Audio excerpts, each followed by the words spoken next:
নারী শিশু নির্যাতন, এই, এত কারেন্টের কথা আসে, শুধু নাজমুল আসে না, এত কথা আসে কেন?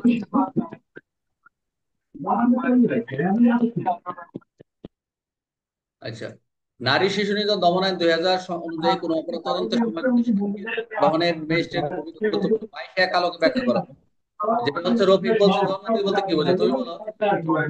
আরে ভাই, কার এখান থেকে আসতেছে আমি বুঝতেছি না, আমি তো মিউট করে দিচ্ছি। এই শব্দগুলো কার এখানে আসতেছে বুঝলাম না। আচ্ছা, কোন পরিস্থিতিতে পুলিশ কর্মকর্তা বা তদন্তকারী ম্যাজিস্ট্রেট জন্মদিন গ্রহণের অনুরোধ করতে পারে? এখন এটা বলবো নাজমুল। কোন পরিস্থিতিতে পুলিশ কর্মকর্তা বা তদন্তকারী ম্যাজিস্ট্রেট জন্মদিন গ্রহণের অনুরোধ করতে পারে? কোন কোন পরিস্থিতিতে? খুবই একটা সুন্দর প্রশ্ন, খালি দ্বারা পড়লে হবে না। বলের ওখানে স্যার যথেষ্ট পরিমাণে নয়েজ আসতেছে, এই কারণে এটা ইয়া করতেছে স্যার। এটা আমি বলি, নাজমুলের ওখান যেহেতু নয়েজ আসতেছে আমি বলতেছি স্যার।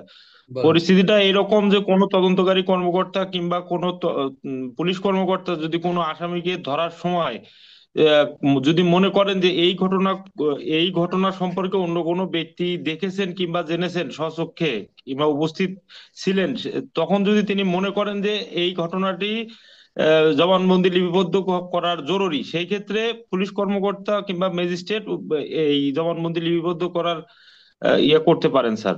আচ্ছা, মোটামুটি এটা এটা এখানে 80%। অ্যাড করা যায় স্যার, যদি হ্যাঁ বলেন, যদি রফিক স্যার বলেন। আলামত নষ্ট হওয়ার সম্ভাবনা থাকে। আচ্ছা রফিক ভাই, ওইটা আবার আলাদা একটা পার্ট। আপনি যেটা টান মারছেন এটা আবার আলাদা একটা পার্ট, অন্য একটা সেকশন চলে আসে, কভার করে 22 ধারা কভার করে না। 22 ধারাতে আলামত নষ্টের বিষয়টা আমরা পাবো, সামনে যায় পাবো, যে কথাটা বলছেন এটা পাবো সামনে 32-এ যায় আমরা পাবো, মনে হয় একটা বিষয় আছে সামনে পাবো আপনার ওই কথাটাই, ওইটার সাথে অ্যাড করবো না যদি কানেক্টেড হয়। এটার মূল কথা হচ্ছে যে ওই পরিস্থিতি হবে যেটা জিলু ভাই প্রথম বলে দিছিল, যে তড়িৎ বিচারের স্বার্থে, এই কথাটা মনে রাখবেন, যেটা মেন বইয়ে যে বলা রয়েছে তড়িৎ বিচারের স্বার্থে, এটা মনে রাখবেন। আর অপরাধের শিকার ব্যক্তি বা ঘটনার প্রত্যক্ষদর্শী, এই দুইটা ব্যক্তির কথা মনে রাখবেন। যে এই যদি জবানবন্দি প্রদান করলে অপরাধের দ্রুত বিচার সম্ভব হবে, এটা আর এটা হচ্ছে কে নিবেন, পথশ্রী ম্যাজিস্ট্রেট লিখিত বা অন্যভাবে অনুরোধ করার জন্য লিপিত তদন্তকারী গণনা অনুরোধ করতে পারেন। এই কথাটা মনে রেখেছিল, এখানে আর কিছু দরকার না। আর যেটা তিনে তো বলেই দিলাম, আর এখানে দেখেন একটু এমসিকিউ এখানে কি কি আছে জরুরি গুলা, যে কোন কোন পরিস্থিতিতে বা কোন কোন পুলিশ তদন্তকারী ম্যাজিস্ট্রেটকে জন্মে গণনা অনুরোধ করতে পারে। কোন, এই যে অপরাধের শিকার ব্যক্তি ঘটনা নিজ চোখে দেখেছেন এমন ব্যক্তির জন্য এটা। কোন ম্যাজিস্ট্রেট জন্ম গ্রহণ করতে পারে, কোন ম্যাজিস্ট্রেট প্রথম শ্রেণীর ম্যাজিস্ট্রেট, এটা এমসিকিউ ধরে আয়সা বসে আছে এটা। এটা আসবে পরীক্ষায়। জন্মদিন গ্রহণের পর ম্যাজিস্ট্রেট কি করবেন? ম্যাজিস্ট্রেট কি করবেন? ওই তদন্ত কর্মকর্তা নিকট সরাসরি প্রেরণ করবেন, যে কপিটা আর কি, যেটা গ্রহণ করলেন। মামলার সাক্ষ্য গ্রহণ চলাকালীন যদি জন্মদিন প্রদান সাক্ষী মৃত বা অক্ষম বা ট্রাইব্যুনাল কি করতে পারে? জন্মদিন মামলায় সাক্ষ্য হিসেবে কি সাক্ষ্য গ্রহণ করতে পারে, এটা গ্রহণ করতে করতে। পারে। হ্যাঁ। ট্রাইব্যুনাল কি কি শুধুমাত্র জন্মদিন ভিত্তিক অভিযোগ শাস্তি দিতে পারে? না, শুধুমাত্র জন্মদিনের না না শাস্তি দেওয়া যায় না। না স্যার। আরো শাস্তি, আরো কি করবর্ষণ সাক্ষ্য দরকার, সমর্থন সাক্ষ্য প্রয়োজন। জন্মদিন, এই যে পরীক্ষা যদি বলে যে করবর্ষণ সাক্ষ্য কি, এটাই অনেকে বোঝে না। এই যে শব্দগুলো আপনি এখন শিখে যাচ্ছেন, যেটা পুলিশ হেডকোয়ার্টার স্যাররা বইয়ে লেখছেন, সমর্থনমূলক সাক্ষ্য। আর এটা মনে করে যে শত্রুমূলক সাক্ষ্য, করবর্ষণ যখন শব্দ হলে ইংরেজি শব্দ আপনার কাছে লাগাই দেন। জবানবন্দি কোন স্থানে গ্রহণ করা যেতে পারে? ঘটনাস্থলে বা অন্য কোনো যে কোনো স্থানে, ঘটনাস্থলে হতে পারে, অন্য কোনো স্থানে। জন্মদিন গ্রহণের উদ্দেশ্য কি? এই যে অভিযুক্তকে কি অপরাধের তড়িৎ বিচার, এটাই। এই যে জন্মদিন অপরাধের গ্রহণে, তড়িৎ বিচার। হ্যাঁ, জন্মদিন গ্রহণের পরে এটি কোথায় সংযুক্ত করা হবে? ওই যে ট্রাইব্যুনালে দেখা তদন্ত প্রতিবেদনের সাথে। ট্রাইব্যুনালে দাখিল ভেরি তদন্ত গুড। প্রতিবেদনের সাথে। আচ্ছা, আহ জিলু ভাই কোথায়?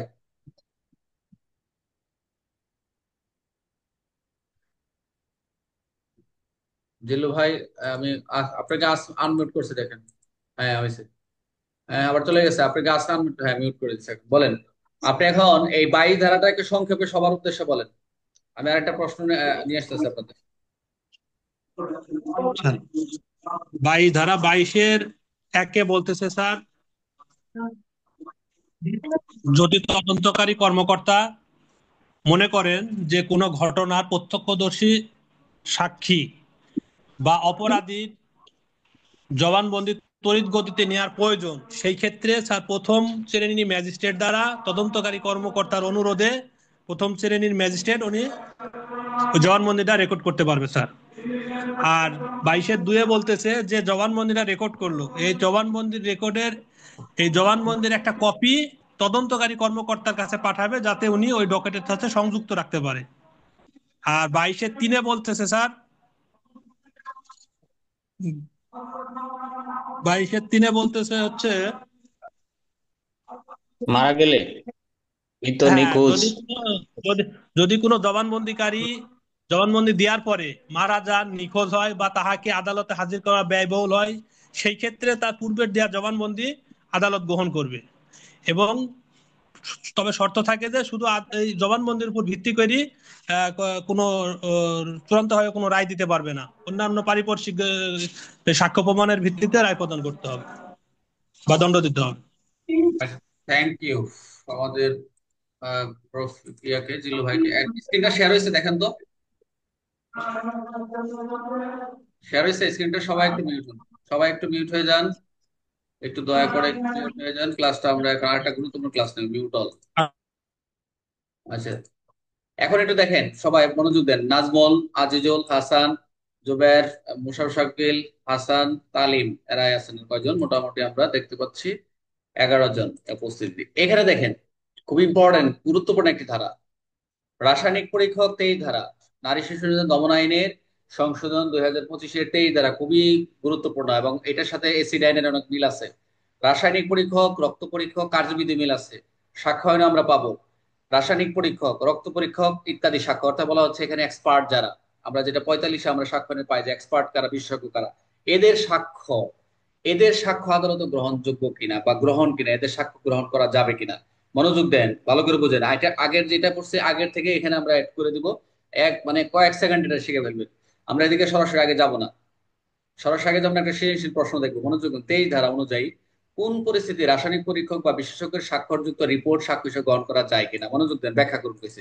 তার মানে আগেরটা বললাম 22 ধারা, যেটা বললাম আমরা ম্যাজিস্ট্রেটের জবানবন্দির কথা, 22 ধারা ভিক্টিমের জবানবন্দির কথা বলে ম্যাজিস্ট্রেট গ্রহণ করেন, প্রথম শ্রেণীর ম্যাজিস্ট্রেট, সেটা হচ্ছে নেওয়ার পর সংশ্লিষ্ট আয়োগ একটা কপি দিবে, পরবর্তীতে কি করবে, পরে তার যে যে সাক্ষ্য সাক্ষ্য প্রদান করে যে সাক্ষ্যগুলা দিলেন, যারা দিলেন তারা যদি নিখোঁজ হয়, মৃত হয়ে থাকে, অসুস্থ, অক্ষম বা খুঁজে পাওয়া যায় না, এই ক্ষেত্রেও সেটা কি আদালতে সাক্ষ্য হিসেবে গ্রহণযোগ্য হিসেবে বিচারিক কাজে ব্যবহার করা যাবে। এখানে গিয়ে দেখেন, এখানে সরাসরি বলছে যারা এক্সপার্ট করলেন এই রাসায়নিক পরীক্ষক, রক্ত পরীক্ষক, ব্যালাস্টিক ম্যালাস্টিক যা কিছু আছে, অর্থাৎ মেডিকেলের যে বিষয়গুলো রয়েছে, রাসায়নিক পরীক্ষক, রক্ত পরীক্ষক, এখানে এই যে রক্ত পরীক্ষক, হস্তলিপি বিশেষজ্ঞ, অঙ্গলঙ্গ বিশেষজ্ঞ, এক কথা এক্সপার্ট, এই আইনের অধীন কোন অপরাধ সংক্রান্ত কার্যক্রম চলাকালীন কোন সময় পরীক্ষা বা বিশ্লেষণ করে প্রতিবেদন করা, দেখেন, প্রতিবেদন প্রদান করার পর বিচারকালে সাক্ষ্যগ্রহণ প্রয়োজন, এইটুক থাকে। মনোযোগ দিন সবাই। এই 23 ধারায় বলছে যিনি এই যে রিপোর্ট গুলা দিলেন, রাসায়নিক পরীক্ষক, রক্ত পরীক্ষক, রক্ত এবং হস্তলিপি বিশেষজ্ঞ, এক কথায় এক্সপার্ট বিশেষজ্ঞ যারা, এরা রিপোর্ট দেওয়ার পর মারা গেছে এক কথায়, অথবা সাক্ষ্য দিতে অক্ষম, অথবা খুঁজে পাওয়া যায় না, অথবা বিদেশে অবস্থান করতেছে, এরকম যদি মনে করা হয়, তাহলে ট্রাইব্যুনাল কি করে এই হাজির, চিন্তা করতেছে এদেরকে আদালতে যে হাজির করে বিলম্ব, অনেক টাকা খরচ হবে, তাহলে কি করবে, এদের কোনোভাবে পরিস্থিতি অনুসারে কাম্য না, তাহলে আদালত কি করবে, এই যে তাদের রিপোর্টটা দিচ্ছে, রিপোর্টে যে তাদের স্বাক্ষরটা আছে, এই বিচারকালে তাদের কি এই সাক্ষ্য হিসেবে গ্রহণ করা যাবে, একদম শেষ।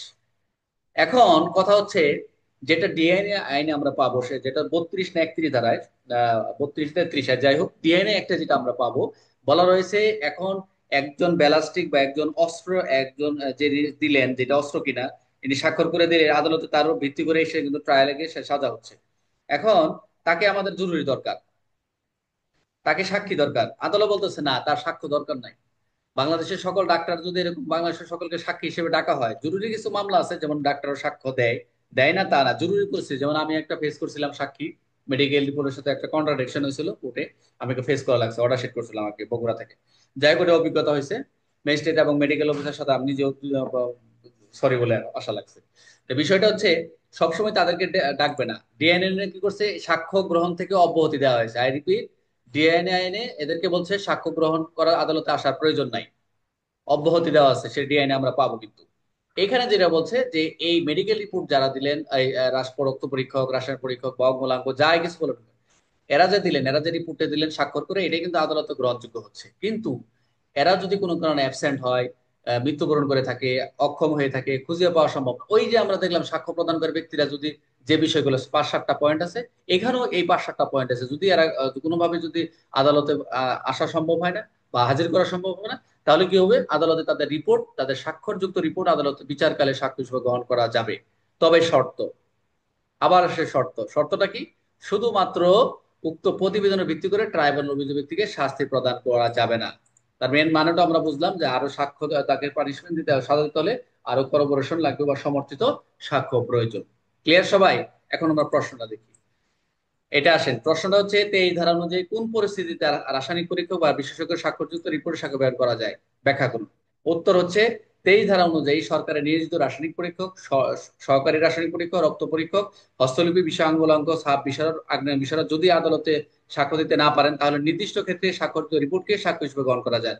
এই পরিস্থিতি কি কি পরিস্থিতি, কোন কোন পরিস্থিতি? বিশেষজ্ঞের মৃত্যু হলে, শারীরিক বা মানসিক কারণে অক্ষম হলে, তাকে খুঁজে না পাওয়া, তাকে হাজির করতে অযথা বিলম্ব বা অসুবিধার সৃষ্টি করলে, এই ক্ষেত্রে যদি পরিস্থিতি এমন হয় তাহলে তার স্বাক্ষরযুক্ত রিপোর্টই আদালতে গ্রহণযোগ্য হবে। তবে শর্ত হচ্ছে কি, অবশ্যই অবশ্যই তার দেওয়া লিখিত প্রতিবেদন আদালত গ্রহণ করতে পারে, তবে শুধুমাত্র রিপোর্টের উপর ট্রাইব্যুনাল শাস্তি দিতে পারে না, এটি একটি বাধ্যতামূলক শর্ত। কে বুঝার নাই? আরেকটা আরেকটা প্রশ্ন আছে দেখি, আরেকটা প্রশ্ন দিচ্ছি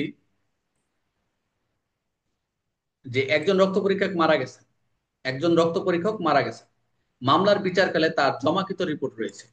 আই রিপিট, একজন রক্ত পরীক্ষক মারা গেছে, মামলার বিচারকালে তার জমাকৃত রিপোর্ট রয়েছে, এই রিপোর্ট কি আদালতে গ্রহণ করতে পারবে? তো এই ধরনের যে যুক্তি সহ ব্যাখ্যা করুন। কে বলবেন এখন এই উত্তরটা?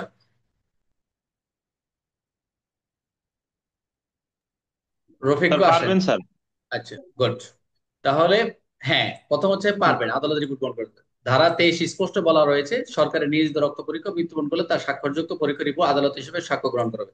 মোটামুটি ভাবে থিম যদি মাথায় থাকে না, মাথায় যদি নিয়ে যান, শুধু সূচি নিয়ে গেলে তো ইনশাল্লাহ এই বদনার ওই যে কথা আছে, এখন ক্লাস করাচ্ছি ভাষাগুলো আসে, স্ল্যাং ওয়ার্ড চলে আসে। ওই যে বদনা নিয়ে যাবেন, ঠিক আছে, কিন্তু বদনা পানি থাকবে না, মানে বদনা নিয়ে দৌড়াইতে হবে, পানি না থাকলে যাওয়া হয় আর কি। ঠিক আছে, ওই যে বদনা নিয়ে বসে থাকতে হবে। হ্যাঁ, কলম নিয়ে যাবেন, খাতা নিয়ে যাবেন, মাথা খালি সুজি থাকবে, ওই এক লাইনের বেশি আর লিখতে পারবেন না। এই জন্য ভাই বলি, একটু ভিতরে ঢুকেন, একটু ভিতরে ঢুকেন, একটু নেন, প্রত্যেকটা ধারা থেকে কিছু জিনিস নিয়ে যান।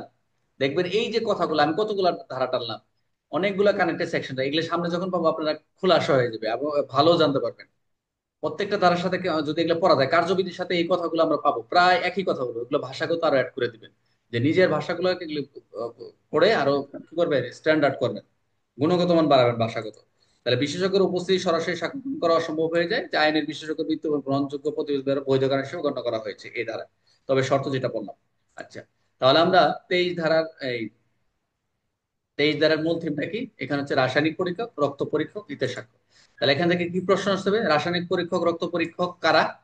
প্রথম যে প্রশ্ন করি যে রাসায়নিক পরীক্ষক, রক্ত পরীক্ষক কারা, উত্তর হচ্ছে এক্সপার্ট বা বিশেষজ্ঞ যারা। রাসায়নিক পরীক্ষক, রক্ত পরীক্ষক কারা, উত্তর হচ্ছে বিশেষজ্ঞ যারা, যেটা আমরা সাক্ষ্য আইনের 45 ধারা যেটা বলা রয়েছে, 45, 46, 47, 48, এক্সপার্ট ওপিনিয়ন এরা। 51 পর্যন্ত বলা বিশেষজ্ঞর রয়েছে। মতামত। হ্যাঁ, বিশেষজ্ঞের যে মতামত যেটা। তাহলে এখানে এই রাসায়নিক পরীক্ষক, রক্ত পরীক্ষা সাক্ষ্য আইনে তো বলবে না যে এদের এটা আবার এই যে ডিজিটাল করছে, আমরা ডিজিটালে কিছু পাবো, আমরা যে প্রথমে 3 ধারায় অনেকগুলো এই কথাগুলো বলা রয়েছে সাক্ষ্য আইনের। তো এখানেও বলছে যে এদেরকে কে নিয়োগ করবে? সরকার কর্তৃক নিয়োজিত হবে। এদেরকে হুম। এক্সপার্ট হিসেবে সরকার কর্তৃক কিন্তু নিয়োজিত, এরা বিভিন্ন ভাবে বিভিন্ন জনে এক একজন এক এক ভাবে এক্সপার্ট। তাই এদের সাক্ষ্য কখন গ্রহণযোগ্য? যখন তাদেরকে পাওয়া যাবে না, অসুস্থ হয়ে পড়ে, বিদেশ অবস্থান অসুবিধা হবে, আদালতে ব্যয় হাজির হবে, এই বিষয়গুলো যখন হবে তখনই কিন্তু আদালতে তাদের কি রিপোর্ট, তাদের স্বাক্ষরযোগ্য, তারা যে প্রতিবেদনটা দিছিল এক্সপার্ট করে তারা যে মতামতটা দিয়েছিল সেই স্বাক্ষরযুক্ত আদালতে কি হবে, প্রতিবেদন হিসেবে বৈধ হিসাব করতে হবে। তবে শর্তটা কি? শর্ত না হচ্ছে হইলে তাদের, তো স্যার অপ্রাসঙ্গিক নাকি স্যার? হ্যাঁ, এটা এদেরকে যদি খুঁজে পাওয়া না, মানে খুঁজে পাওয়া যায় বা হাজির থাকে বা মৃত্যুবরণ না করে তাহলে কি অপ্রাসঙ্গিক কিনা? না, খুঁজে না, পাওয়া না গেলে তো, অপ্রাসঙ্গিক কেন হবে? মানে খুঁজে পাওয়া যাচ্ছে না এটা একটা অপ্রাসঙ্গিক, মানে বিচারের ক্ষেত্রে প্রাসঙ্গিক। বিচারের ক্ষেত্রে মানে পাওয়া যাচ্ছে না এদের অপ্রাসঙ্গিকই মানে কথা, কিন্তু কিন্তু বিচারের ক্ষেত্রে যদি স্বাক্ষরযুক্ত থাকে, রিপোর্ট থাকে, তার প্রাসঙ্গিক, এদের না পাওয়া গেল প্রাসঙ্গিক, মানে বিচার ক্ষেত্রে ইয়েস প্রাসঙ্গিক স্যার। হবে। কারণ হচ্ছে হুম। ওখানে 33 হলে তো আমরা অপ্রাসঙ্গিক হলো প্রাসঙ্গিক, কথা বলছেন? হুম আচ্ছা, ওই হুম। সাক্ষ্য নিয়ে 33। বলুন। আচ্ছা, ওটা 33-এ সাক্ষীর ক্ষেত্রে বা এক্সপার্টের কথা বলা নাই, 33-এ কিন্তু এক্সপার্টের কথা বলা নাই, ওটা সাক্ষীর ক্ষেত্রে একটু ভাইবে নিন, ওটা আবার এক্সপার্টের সাথে লাগাই দিন, ওগুলো আলাদা বিষয়। হুম হুম। আচ্ছা, ওটা সাক্ষী। আচ্ছা, প্রশ্ন, কোন কোন প্রকার বিশেষজ্ঞের প্রতিবেদন বিচারকালে সাক্ষ্য গ্রহণযোগ্য হবে? সরকার কর্তৃক নিয়োজিত চিকিৎসক, রাসায়নিক পরীক্ষক, রাসায়নিক রক্ত পরীক্ষক, এগুলো এক্সপার্ট যারা। আচ্ছা, কখন বিশেষজ্ঞ সাক্ষ্য সরাসরি আদালত গ্রহণ করা করা যায় না? কখন? গ্রহণ করা যায় না। সাক্ষীর মৃত্যুবরণ করেছে, সাক্ষ্য অক্ষম পাওয়া সম্ভব, হাজির করানো অত্যন্ত ব্যয়সাধ্য এগুলা। এই সাক্ষী সাক্ষ্য অবস্থা, মৃত্যুবরণ করেছে হ্যাঁ, সাক্ষী। এই অবস্থায় আদালতে কি গ্রহণ করতে পারবে? মারা গেল টারা গেল, এখন কি হবে? রিপোর্ট, স্বাক্ষরযুক্ত স্বাক্ষরযুক্ত স্বাক্ষরযুক্ত রিপোর্ট। পরীক্ষার রিপোর্ট সাক্ষী হিসেবে ভেরি প্রদান গুড। করতে পারে। শুধুমাত্র প্রতিবেদনের ভিত্তি করে ট্রাইব্যুনাল কি করতে পারবে? অভিযুক্তকে শাস্তি দিতে পারবে না। দিতে পারবেন। পারবে না। এই ধারার কোন কার্যক্রমে কোন প্রযোজ্য যে এই আইনের অধীনে অপরাধের সাথে কার্যকর। এখন যে ধারাটা পড়াবো সেটা হচ্ছে ভেরি ভেরি ইম্পর্টেন্ট, যেটা হচ্ছে রিটার্নের জন্য পরীক্ষায় আসলে একবার, মোটামুটি আবারও আসার সম্ভাবনা রয়েছে, একটু সবাই মনোযোগ দিবেন। খুবই ইম্পর্টেন্ট একটি ধারা, লিখিত রিটার্নের জন্য। আহ, সবাই মিউট হন। জিল্লু কোথায়?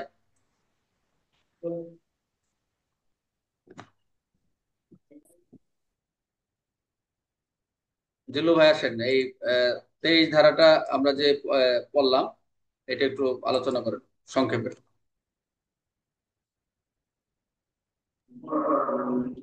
সত্যি এই ধারায় বলতেছে যে কোনো এক্সপার্ট অপিনিয়ন, অর্থাৎ যারা এই যে পরীক্ষা করে, রক্ত পরীক্ষা, তারপরে রাসায়নিক পরীক্ষা, ডিএনএ পরীক্ষা, এগুলো যারা করে, এরা যদি কোনো কারণে দেখা যাচ্ছে নিখোঁজ হয়, মারা যায়, বা কোনো কারণে আদালত হাজির করা সম্ভব না হয়, সেই ক্ষেত্রে তাদের যে রিপোর্ট, এই রিপোর্টটা আদালতে প্রাসঙ্গিক হবে। তবে শুধু এই রিপোর্টের উপর ভিত্তি করেই আসামিকে দণ্ড দেওয়া যাবে না। আনুষঙ্গিক অন্যান্য অন্যান্য অন্যান্য প্রতিবেদনের ভিত্তিতে আসামিকে দণ্ড দেওয়া যাবে।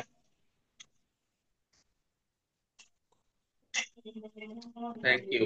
আচ্ছা, আরেকটা হচ্ছে কি, এটার প্রশ্ন নিচ্ছি, একটু সবাই মনোযোগ দাও, একটু আরো আছেন। রফিক কোথায়? রফিক ভাই কোথায়? রফিক ভাই আসেন। রফিক শুনতে পাচ্ছেন? রফিক কি শোনা যায় না নাকি? রফিক কি নাই নাকি, লাইন চলে গেলেন? নাজমুল কোথায়? না, নাজমুল, না, না, আছি স্যার, আছি। নাজমুল আসেন, নাজমুল। নাজমুল বলেন।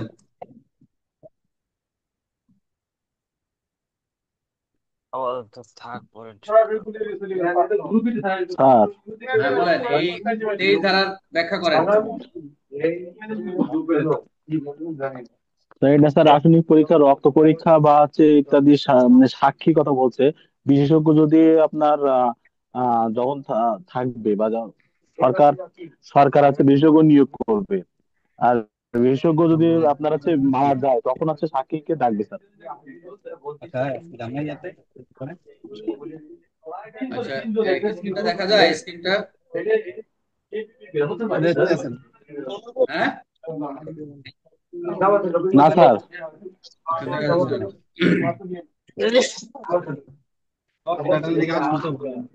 এই কেউ কথা বলেন না।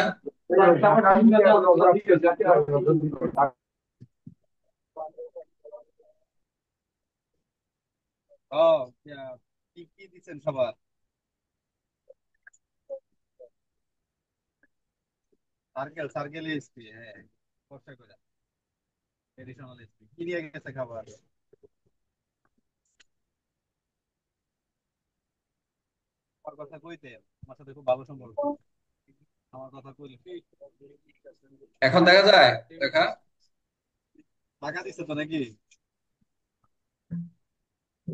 না স্যার। এখন আসলে তো কি সমস্যা হচ্ছে, সবাই একটু মিউট হয়ে যান তো, নেট একটু প্রবলেম। এখন দেখেন তো, এখন তো আসার কথা, আমার এখনো দেখা যাচ্ছে। হ্যাঁ, আসতেছে। আচ্ছা হ্যাঁ স্যার, আস্তে আস্তে আচ্ছা। আস্তে আস্তে আস্তে আস্তে। হ্যাঁ আইছে। আচ্ছা, দেখেন, এখন হচ্ছে 24 ধারা রিটার্নের প্রশ্ন, এটাতে আমরা শেষ করবো ক্লাস। মনোযোগ দেন, খুবই ইম্পর্টেন্ট একটি ধারা এবং খুব চমৎকার ভাবে উপস্থাপন করা আছে, খালি একটু মনোযোগ দিন সবাই। 24 ধারা, 24 ধারা হচ্ছে, আমরা কিন্তু এখন 70তম মানে সেকেন্ড সেশনের ক্লাস করতেছি। 69 শেষ করে 70 না? আচ্ছা, এখানে একটু দেখেন, মনোযোগ দেন, এই সবাই একটু একটু স্ক্রিনে খেয়াল করেন যে এখন যে ধারাটা বলবো, সাক্ষীর উপস্থিতি। এই ধারা থেকে প্রশ্ন আসছিল সমানের কথা, যখন সমানের কথা উল্লেখ করছে সবাই যে কার্যবিধি 68 মাইরে থুয়ে আসছে। যারা কার্যবিধি 68 দিচ্ছেন, 69 দিচ্ছেন, তারা 0 পাইছেন। আর যারা নারী শিশু নির্যাতন আইনে যে সমানের কথা বলা রয়েছে, খালি ওই যে আপনারা বই গাইড করে যান, ওই যে সমান সমান জারি, ওই সমান মনে হয় শুধু ওই কার্যবিধিতেই আছে। নারী শিশু অন্যান্য সেকশনে যে সমানের কথা বলা রয়েছে, এটা অনেকের মানে অজানা। এটা যখন আস্তে আস্তে মোটামুটি এই যে একটু ভিতর থেকে প্রশ্ন করছে, অনেকেই পারে নাই। তো যাই হোক, এই সাক্ষীর উপস্থিতি দায়িত্ব কার, কে বলতে পারবেন? এটা কিন্তু কার্যবিধিতেও বলা রয়েছে যে সাক্ষী হাজির করার দায়িত্ব কার, কে বলতে পারবেন? জেলু ভাই, সাক্ষী হাজির স্যার করার আমি দায়িত্ব বলতে পারবো। তদন্তকারী পুলিশ স্যার ওসি কর্মকর্তা স্যার। পুলিশ। এটা স্যার, কত? সাক্ষী হাজির করার দায়িত্ব হচ্ছে পুলিশ অফিসারের। তারপরে আদালতের কোনো কর্ম আদালতের কোনো কর্মচারীর, অথবা সরকারি যে কোনো কর্মচারীর। আচ্ছা ঠিক আছে, থ্যাংক ইউ। এখানে আমরা একটু দেখি, এই ধারাকে মনে রাখার জন্য এখানে একটা দেখা সংক্ষিপ্ত বা এক লাইনে একটা সার সংক্ষেপ আছে। মনোযোগ দেন। সার সংক্ষেপটা কি দেখা যায় সবার? যে প্রথম হচ্ছে যে সাক্ষীর উপস্থিতি, এটা একটু মনে রাখবেন, যে এটা মনে রাখলে আপনারা ক্লিয়ার হবে। এখানে চারটা বিষয় আছে, এখানে শর্ট করে দেওয়া আছে, একটু মনে রাখেন। কিছু জিনিস নিয়ে এগুলা নিজে থেকে, এগুলা আপনাদের মনে রাখবেন, বইয়ে লিখতে পারেন, কে লিখবেন। মনে রাখার টিপস, এক লাইনে সারসংক্ষেপ। প্রথম হচ্ছে বলছে সাক্ষীর উপস্থিতিতে, আমি প্রশ্ন করছিলাম যে সাক্ষীর হাজির করার দায়িত্ব কার, আপনারা বলছেন ওসি, তাই না?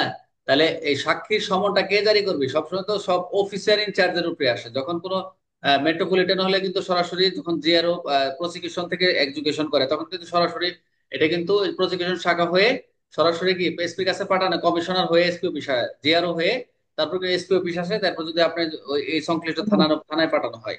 তা প্রথম যেটা বলছে যে ওসি তামিল করবে, মনোযোগ দেন। প্রথম কথা হচ্ছে ওসি তামিল করবে। তারপর কিভাবে তামিল করবে? ডাকযোগে পাঠানো হবে। গাফিলতি করলে তার শাস্তি হবে। আর 4 নাম্বার বলছে যে এই যে এসএমএস দেই আমরা, ট্যাক্স এসএমএস, বিভিন্ন এই এসএমএস দূরবর্তী থেকে যদি কোনো এসএমএস ইমেল টিমেল করে, সেটা গ্রহণযোগ্য হবে। 4টে বিষয়, ওসি তামিল করবে, ডাকযোগে পাঠাবে, গাফিলতি করলে শাস্তি দিবে ওসি কে, প্রয়োজনে ও দূরবর্তী সাক্ষ্য প্রযুক্তির হেল্প নেওয়া যাবে। 4টা। আই রিপিট, ওসি তামিল করবে, ডাকযোগে কবি পাঠাবে, গাফিলতি করলে শাস্তি দিবে, দূরবর্তী সাক্ষ্য প্রযুক্তি নেওয়া হবে। কে বুঝেন নাই? একদম শর্ট করে দিছে এটা, একদম শর্ট করে দিছে। এখন আমরা একটু যাব প্রশ্ন, আমরা গুলো একটু যাব, মনোযোগ দিন সবাই। প্রথম প্রশ্ন, যেটা প্রথমে যেটা বলছে, মনোযোগ দেন সবাই, যে যে প্রথম হচ্ছে 24-1 যেটা বলছে, সাক্ষী সর্বশেষ ঠিকানায়, যিনি সাক্ষী, যে সাক্ষী অবস্থান করতেছেন, ওই থানার অফিসার ইনচার্জের মনে কি করবে, যেখান থেকে আসুক না কেন, ওই থানার অফিসার ইনচার্জ সাক্ষীর অফিস, থানার যে জুরিডিকশন যে থানা রয়েছে, সেই থানার ওসির কাছে পাঠাবে। দায়িত্ব কি করবে? এটা কি করে সাক্ষীকে হাজির করার দায়িত্ব, যে আপনার বললাম ওসির, এটা ওসির বাধ্যতামূলক, এটা একে বলছে। সাক্ষীর সর্বশেষ ঠিকানা থানার ওসির কাছে পাঠাবে, এটা দায়িত্ব। সাক্ষীকে ট্রাইব্যুনালে উপস্থিত করা, এটা ওসির বা বাধ্যতামূলক। মনোযোগ দেন। 2 নাম্বার যেটা বলছেন, ডাকযোগে সমন পাঠানোর বিধান, 24-2। 24-2 ডাকযোগে সমন পাঠানোর বিধান। এটা সমনের একটি অনুলিপি পাঠাবে, ওই সমন জারির যে সিস্টেমটা সে একই। তো একটা কপি কি অনুলিপি সাক্ষীকে দেবে, সেটা কার মতো হবে? জেলা পুলিশ সুপার, পুলিশ কমিশনারকে প্রাপ্তি স্বীকার, অ্যাকনোলেজমেন্ট করতে সংযুক্ত থাকতে হবে, যে এটা আপনি যে জারি করছেন, এটা ওই যে আপনি প্রাপ্তি স্বীকার করাবে, যে ওই বুঝাই পাইছি। পরে ওই যে সমন জারি যে 68, 69, 70, 71, 72 যে বিধান রয়েছে যে অনুসরণ, সেটা আপনি অনুসরণ করবেন। তো এক সাক্ষীকে দিবেন, সেটা যদি আপনি ডাকযোগে পাঠান, কার মারফত হয়? সেটা পুলিশ সুপার বা পুলিশ কমিশনারকে এটা হয়ে পাঠাবেন, মানে যে ফর্মালিটি আর কি। যে মেট্রোপলিটন হলে পুলিশ কমিশনার, আর জেলা হলে পুলিশ সুপার, প্রাপ্তি স্বীকার করে সেটা সংযুক্ত থাকতে হবে, এটা বলছে। গাফিলতি করলে কার শাস্তি হবে? পুলিশ কর্মকর্তা যদি ইচ্ছাকৃত সমাননা তামিল না করে, তাকে অদক্ষতা, মিসকন্ডাক্ট হিসেবে চিহ্নিত করবে এবং ওই কর্মকর্তা নিয়ন্ত্রণ করতে হবে, শাস্তির ব্যবস্থা করতে হবে। ট্রাইব্যুনাল কি এই দেখেন, যে অবশ্যই যদি আপনি যদি কোনো ইচ্ছাকৃত গাফিলতি করেন, তাহলে আপনি সাজা আছে 24-3। 4-এ বলছে দূরবর্তী সাক্ষী সাক্ষ্য, 24-4 আবেদন করলে ট্রাইব্যুনাল যদি প্রয়োজন মনে করেন দূরবর্তী সাক্ষীর তথ্য প্রযুক্তির মাধ্যমে গ্রহণ করা যাবে, তাহলে অবশ্যই সরকার সংশ্লিষ্ট প্রযুক্তি সরঞ্জাম সরবরাহ করবে এবং দ্রুত এটা কি করবে, তা প্রেরণ করবে। এটার উদ্দেশ্য হচ্ছে যে যাতে দ্রুত সাক্ষ্যগুলা কার্যক্রম হয়, দ্রুত, নিরাপদ, আধুনিক বিচার বিচার প্রক্রিয়া, স্বাক্ষর গ্রহণের অভাবে, সাক্ষীদের অভাবে মামলাগুলো কি হয়ে যাচ্ছে, খালাস হয়ে যাচ্ছে। বিচার শেষে সঠিক বিচার পাচ্ছে না, এই জন্যই এই এই পয়েন্টটা রাখছে, এটা সংশোধন করছে। দূরবর্তী সাক্ষী সাক্ষ্য কি, এই যে তথ্য প্রযুক্তির মাধ্যমে গ্রহণ করা যাবে। এক কথায় 4-এ বলছে তথ্য প্রযুক্তির মাধ্যমে গ্রহণ করা যাবে। এই যে একে বলছে ওসি তামিল করবে, সার্বিক সাক্ষীর সর্বশেষ ঠিকানা যে অবসান, সেখানে প্রেরণ করবে আদালত, সেখানে ওসি তামিল করে সেটাকে ডাকযোগের মাধ্যমে পাঠাবে। আর গাফলিতি করলে অবশ্যই শাস্তি পাবেন। আর প্রয়োজনে দূরবর্তী সাক্ষী সেটা প্রযুক্তির সাহায্য নেওয়া যাবে। এখন আমরা উপরে যাই, এখানে তো প্রশ্ন আছে, প্রশ্নগুলো এখনো যায়নি, জাস্ট এখান থেকে আমি আলোচনা করে আসলাম। ক্লাসটা 10 মিনিট আছে, মনোযোগ দেন সবাই। প্রথম প্রশ্ন, সাক্ষীর সমন বা ওয়ারেন্ট কার্যকর করার দায়িত্ব কার উপর ন্যস্ত এবং কিভাবে সম্পন্ন হবে?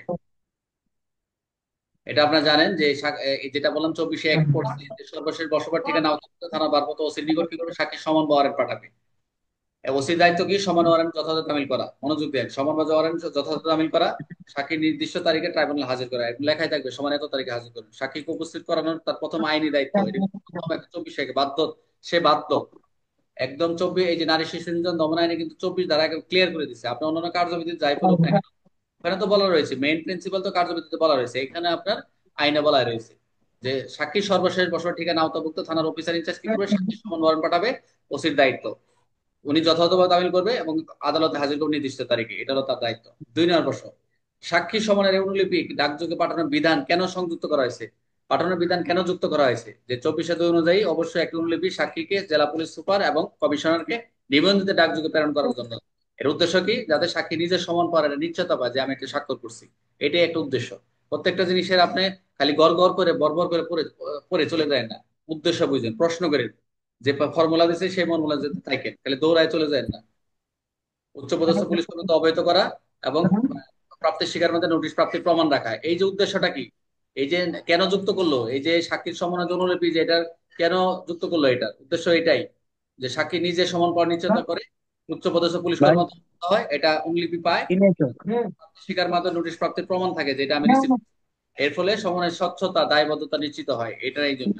3 নম্বর প্রশ্ন, পুলিশ কর্মকর্তা ইচ্ছাকৃতভাবে সাক্ষীর সমান অরেন তামিল গাফিলতি করলে তার কি ব্যাখ্যা হবে?